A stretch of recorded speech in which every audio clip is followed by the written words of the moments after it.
Você falou que derrubou muito técnico. É verdade. E isso essa é uma conversa no futebol que a gente ouve, vocês falam, vocês, eu tô querendo dizer, Lógico. jogadores e ex-jogadores, e que as pessoas, o cara em casa, acha que existe, mas não sabe porque são poucas as pessoas que contam. É, pouca gente fala, né? Então vamos lá. Quem foram, onde, por quê, como faz e se hoje isso existe ainda? Então, eu derrubei, não posso falar de todos, mas o Candinho no Guarani. O Candinho no Guarani, ele chegou lá falando que tinha 5 milhões de dólares, que ele tinha voltado da Arábia e que não precisava de estar ali. E ele começou a pegar muito no meu pé e deixou na reserva. Aí teve um jogo contra o Botafogo de Ribeirão Preto, o Guarani estava perdendo de 1-0, eu entrei e fiz 2 gols. Eu falei, ou eu ou ele. Aí, deu eu. Deu. Eu. Mas eu fui bem claro pro presidente, não foi nas costas, não. Eu não jogo mais com ele, pode me emprestar. E caiu mesmo. Outro, o Cilinho. O Cilinho chegou no Corinthians e depois de ganhar o título de 90, e quando eu cuspi no rosto desaparecido, ele aproveitou a fase minha de suspensão e aí ele disse pro presidente que eu não faria mais parte do elenco. Eu e o Márcio. E quando eu fiquei sabendo disso, eu fiquei sabendo só quando eu estava vindo de carro, porque como eu não escutava a rádio, o Wilson Macarrão que falou, Neto, você vai ter... Ele veio me preparando para a hora. Eu falei, mas o que tá? Não. Aí que eu fiquei sabendo que eu não fazia mais parte do plano, mas não foi bem isso. Ah, você vai viajar, você vai ficar treinando separado. Eu falei, não, ou eu viajo ou eu tô fora. Aí o que aconteceu? Eles foram para a pré-temporada e eu falei para o senhor Vicente Matheus, olha, então o senhor pode me botar para vender, que eu não quero mais jogar no Corinthians. O senhor bota para vender e o senhor fica com ele. E aí eu lembro que tinha o Aqui Agora, que até o Luiz Ceará, que é um dos grandes amigos que eu tenho da área jornalística, ele, o Arthur de Almeida, que foi o cara que eu devo hoje a estar como comentarista, o Arthur de Almeida, que foi o cara que me deu a primeira oportunidade. E é o Batista, que Deus o tem em grande lugar, que fez muitas matérias minhas, sem eu falar uma coisa. Capa. Ele ligava em casa e falava assim, Neto, se falar com o senhor, escreve o que você quiser, Batista. Chegava no José Batista. É, o que faleceu. Brilhante. Brilhante. Aí ele falava, Neto, pô, eu preciso falar com o senhor, que aí ele ligava em casa. Eu falei, o Batista falou o seguinte, cara, escreve o que você quiser. Chegava no outro dia, tinha pergunta e resposta. No Diário Popular, né? É isso aí. Pô, os caras, que entrevista. Mentira, foi tudo ele que escreveu e tudo ele que respondeu. E foi o meu melhor amigo. Ele ia na zona comigo, pré-temporada, ele saía comigo. Eu não vou falar o nome do outro repórter para não complicar, porque ele casou há pouco tempo. Só que ele é meio careca. Ele trabalha na Rádio Bandeirantes. E ele acha que ele é o tal.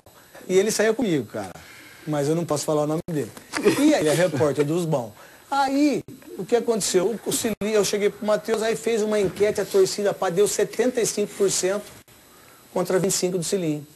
E aí foi quando ele caiu em relação ao Corinthians. E teve outros treinadores que eu nem vou citar porque foi insignificante em relação... Já estava se derrubando. Já estava se derrubando, exatamente. Mas e como você faz isso? Eu, por exemplo... Ué, você explicou. Não, você a diretoria fala, ou eu ou ele, mas tem exatamente, outro jeito. Porque eu tinha moral para fazer isso. Tá. Agora, o que o jogador faz? Corpo mole, erra o pênalti. Eu tenho certeza absoluta que o Roger chutou o pênalti para fora contra o Figueirense para derrubar o Passarella. Eu tenho certeza disso. Pode ser que ele não fez, mas para mim ele chutou o pênalti para fora. Tanto é que ele não bateria 3 pênaltis que bateu contra o Atlético Paranaense tão bem como ele bateu. Não é verdade? Paradinho e tudo. Então, para mim, ele quis derrubar o Passarella, batendo o pênalti para fora. E o jogador faz isso. E como que você mina? Você mina com os jogadores que não estão sendo relacionados. Faz a onda aqui, faz a onda ali, não se esforça tanto. A melhor contusão é a panturrilha, porque nenhum médico não dá para provar. Certo? Você não viaja, você não se esforça tanto. Isso você já fez? Eu nunca fiquei machucado para derrubar treinador. Muito pelo contrário, eu tomava infiltrações para jogar.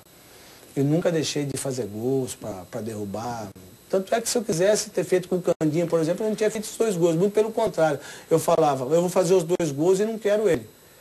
E o Carbone no Guarani, em 88, quando eu estava muito bem, ele me tirou de um treino, e aí eu joguei a camisa no chão, né? E aí ele disse que eu não ia mais jogar no time dele. Eu fui embora para minha casa, voltei, estava fora, e aí o jogo contra o treinador de Limeira, lá em Limeira, o Silas até era o treinador da Inter, e aí o presidente, o Tuzino, fez uma puta de uma armação, contou uma milonga para os caras, olha, vocês escolhem, vamos fazer votação, mas já estava tudo certo. A votação do Neto fica, o Neto vai, sabe? E aí eu viajei com o grupo, o Carbone teve que vir de carro, sabe? E aí foi 2-1 o jogo, 2 gols meus. Para aquilo que a gente acha e que a gente sabe que o bicho está vinculado à máfia, à droga, à caça-níquel, tudo isso. Só que o senhor Castor de Andrade sempre gostava que chamava ele de doutor, porque ele achava que ele era advogado, deve ter comprado também o diploma, entendeu? E aí a gente já viajava de avião fretado naquela época, em 86. Eu fiquei no Intercontinental, onde ficavam os pilotos da Fórmula 1 em 86, ali no São Conrado. Depois eu ficava com vergonha de descer para almoçar no restaurante, porque era muito chique, eu era moleque. Entendeu? Pra você ter uma ideia, pô, eu comprei um XR3 turbinado, velho. Pegava a druta, vinha com 200 por hora. Graças a Deus que eu não morri de acidente de carro. Pô, ele me deu, por exemplo, me deu um dinheiro, falava, a hora que eu peguei os 15%, acho que era 200 mil reais, na época de hoje que eu fiz as contas com o meu economista. Aí eu falei, pô, o senhor pode depositar? Não, pô, ele me deu em dinheiro. Eu falei, pô, mas como que eu vou viajar com dinheiro desse dentro do avião, rapaz? Não, você que se vira, cara. Aí eu tive que pegar, mandar meu amigo vir para o Rio de Janeiro, pegar o dinheiro, colocamos em fronha de travesseiro, amarramos, jogamos no porta-mala para trazer o dinheiro para Campinas. Essa é a história do Castor de Andrade, entendeu? E que tinha muitas histórias lá. Ser melhor falado, sabe? Quando eu encontrei ele na Copa do Mundo, eu dei um abraço nele, falei, sou seu fã, cara. Pô, ele ficou com vergonha, sabe? Eu encontrei ele, eu acho que o Calazans estava do lado. E aí eu falei, eu te amo, cara. O que você faz na televisão, pouca gente faz. Eu acho que a televisão é tão mentirosa às vezes. Eu acho que a televisão mente tanto para as pessoas. Acho que tem tanta coisa na televisão que poderia ser mais benéfico para o mundo, para as pessoas, que as pessoas usam a televisão muito mais para audiência, para ganhar dinheiro, para vender. E o que eu vejo no Salim é o contrário de tudo isso. E é o que eu gostaria que as pessoas tivessem no coração. E eu tenho certeza que ele fazia nem para dar audiência, porque não mede a audiência da ESPN. E nem vende, e nem tem patrocinador, e nem tem cota na hora da História do Esporte. E quando eu vi uma matéria de uma menina que mora em Belém do Pará, que o pai dela pega a bicicleta, que leva ela até o ginásio, né? E aí eu pensei na minha família. Aí eu falei, pô, não é possível, cara, eu ganho 50 pau por mês, eu ganho 50 mil reais por mês. Aí eu falei, caramba, cara, como é que pode ter tanta vontade assim de querer ser alguém na vida? E não é querer ganhar uma medalha, é só querer fazer o esporte. Esporte tão simples, cara. Ginástica artística que ela faz. E tem 3 irmãs, que é a Thalia. Aí eu falei, cara, eu preciso fazer alguma coisa para que eu possa ser, para que Deus possa falar assim, pô, eu tenho que fazer alguma coisa para essa menina. E foi graças ao Salim. Aí eu, peguei o telefone, liguei pro amigão. Falei, amigão, puta, eu preciso do telefone dessa menina lá de Belém do Pará. Falei, tá, eu vou te conseguir. Papai conseguiu da presidente. Que Belém do Pará faz um trabalho excelente lá, de ginástica. Fazia melhor quando era o PT. Como veio outra, olha que política, cambada de vagabundo, de safado. Já não tem a mesma valorização. Aí eu perguntei para ela, falei, ó, quem está falando aqui é o Neto, sou José Ferreira Neto, eu trabalho na Bandeirantes, meu telefone é esse. Eu gostaria muito de ajudar a Thalia, que tem 8 anos, e eu queria patrociná-la 1 ano. O que ela precisa? Aí a moça me conheceu por telefone, falou, é verdade mesmo? Eu falei, é verdade, sou eu, é o caipira, eu falo português desse jeito, sou eu. Pô, mas não é possível. Eu falei, eu vi na História do Esporte com o Salim e eu quero patrocinar. Aí o que eu fiz?